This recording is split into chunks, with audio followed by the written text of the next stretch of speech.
Amir Khan may be the third wheel, the odd man out. What up, Fight World? It's your boy Ego, and I'm back with some more boxing. So, Amir Khan did a recent interview with the Daily Mail. Shout out to them. Make sure you check them out. And he had some thoughts based on Mayweather-Pacquiao. Now, again, it's not official at the moment. And if it does become official, in my opinion, that makes Amir Khan kind of the third wheel, the odd man out, because he's been gunning for a shot with one of the big dogs. And really all of the opponents that he's gunning for may be occupied, and those may no longer be fights for him next, maybe in the future or something. But as far as next, because I know he's anxious to get back in there. He didn't really take any damage versus Devin Alexander. So, and then he has Ramadan later in the year. So, you know what I mean? I'm sure he wants to fight before then. So, Amir Khan, let me tell you what he said. Just, I'm going to paraphrase.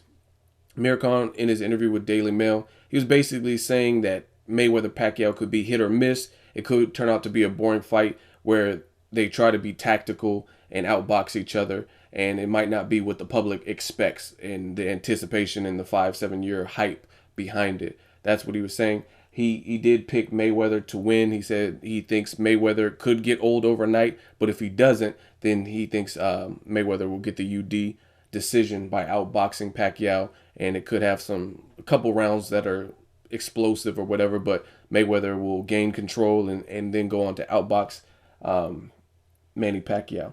So other than that, Amir Khan, if you look at it, if Mayweather fights Pacquiao next, those are two people that he is frequently called out. He was saying that he would love to have a massive fight in Wembley with Pacquiao. Obviously, he's called out Mayweather. He even wore a Mayweather mask. I reported on that. Other guys he's called out look like Miguel Cotto. He says he's willing to fight Miguel Cotto for middleweight titles at 155. To me, it's an interesting fight. I would definitely support and pay for it, but it didn't seem logical. You know what I mean? Not just because one's with Golden Boy and then the other's with Top Rank, because they are working together now, but I don't know if they would match those two guys together. It just, with the weight, this is Amir Khan's second fight at welterweight. You know what I mean? Going into his third fight. So it just doesn't seem feasible that he's going to jump all the way up to 155 to make that. I don't know. That's just my opinion.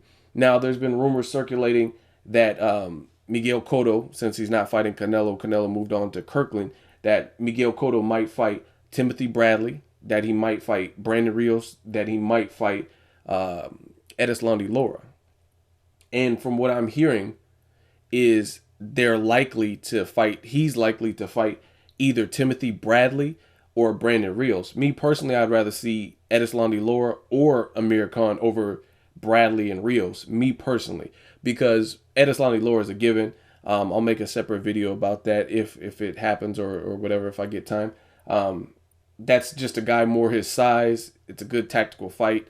Lara's a southpaw. Lara had an impressive win with Ishe Smith, and that's a good fight. I like that fight. Now, if I'm comparing Brandon Rios and Timothy Bradley, I rate Timothy Bradley very high. Brandon Rios, he had a great sensational performance at 47, but you have to put it in perspective, and the perspective is, and I was there live, perspective is one guy was ill prepared, and it showed. You know what I'm saying? And I'm not trying to take anything away from Brandon Rios. That's a fact.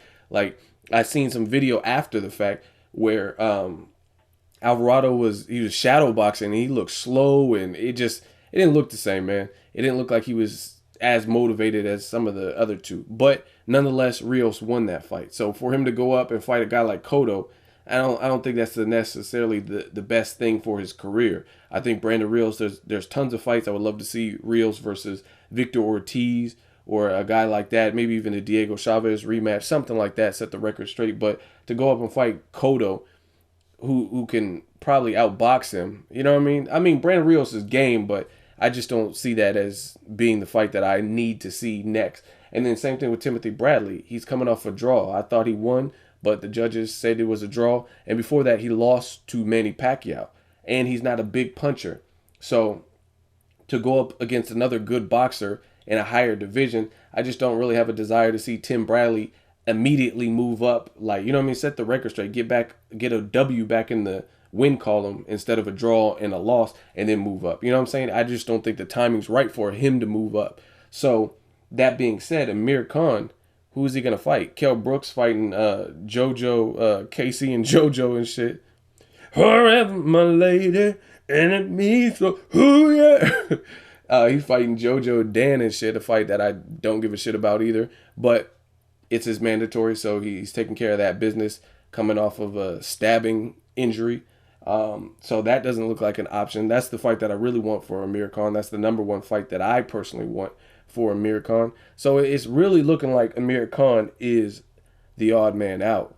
Because again, if Mayweather-Pacquiao happens, there's two opponents. The JoJo Dan versus Kell Brook. I would want to see him fight Kell Brook, but that's already in motion.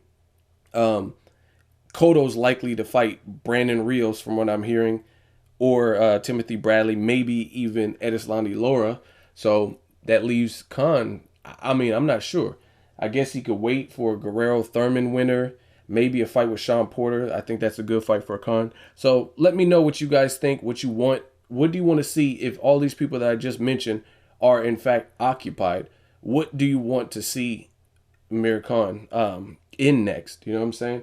So it could be sour grapes because Amir Khan, he doesn't sound too fond of the Mayweather-Pacquiao fight. He didn't really sound enthusiastic like a fan. Like everyone else is like excited about this fight, but he doesn't because, I mean, that's his money and that's his livelihood and that's his options. You know what I mean? Those two of his options that are probably going out the window if Mayweather and Pacquiao was made, at least for the time being. So let me know what you guys want to see for Amir Khan. What's next for him? Who do you want to see?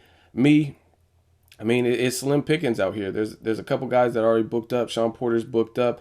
Robert Guerrero, Keith Thurman, they're booked up unless he waits. But I think that's the worst thing for Amir Khan because he already stagnated his career when he was waiting for the quote-unquote Mayweather poll and Mayweather sweepstakes and all that shit. And he passed up the Devin Alexander fight, waited like a year, and then fought him because, obviously, as you guys know, Floyd went on to face Marcos Maidana 2 times. So he was just on the back burner. I don't think that's wise for any fighter, especially a young fighter, unless you need the time. Like Pacquiao took some time after he got knocked out by Marquez. That's understandable because he needed a little bit of time to get his head straight and recover psychologically from the knockout. So he waited for a second before he came back with Brandon Rios. But Amir Khan's off of a thrilling victory, and he looked spectacular. That was his best performance, most complete performance with Virgil Hunter, as far as I'm concerned. Me as a critic, I think that's his best Virgil Hunter trained fight. And he looked the best to me. And given the competition, some people will say Luis Collazo, but I think given who Devin Alexander was and what Devin Alexander had the capability of doing and didn't do as a result of Khan having a good game plan and being fast as hell, I think he looked the best in that fight, given everything. Whereas Luis Collazo, it was a good win for him too, but it wasn't as impressive to me because Collazo was a guy who was very inactive before that. I mean, he had the Victor Ortiz 2 rounds, and Vic quit and all that. But let me know. Let me know what you guys want to see next from Amir Khan. Like I said, it's slim pickings at welterweight. It's a stacked division. Maybe I'm overlooking someone. Drop me a comment. Let me know what you guys want to see next for Amir Khan. Who should he fight? Should he wait to see the winner of some of these other fights? Guerrero-Thurman, Pacquiao, Mayweather, if it's made, etc. Do you want to see him fight someone like a Brandon Rios? Drop me a comment. Let me know what you guys think. Make sure you like my video as always. Hate, comment, and subscribe. Till next video, it's Ego signing off.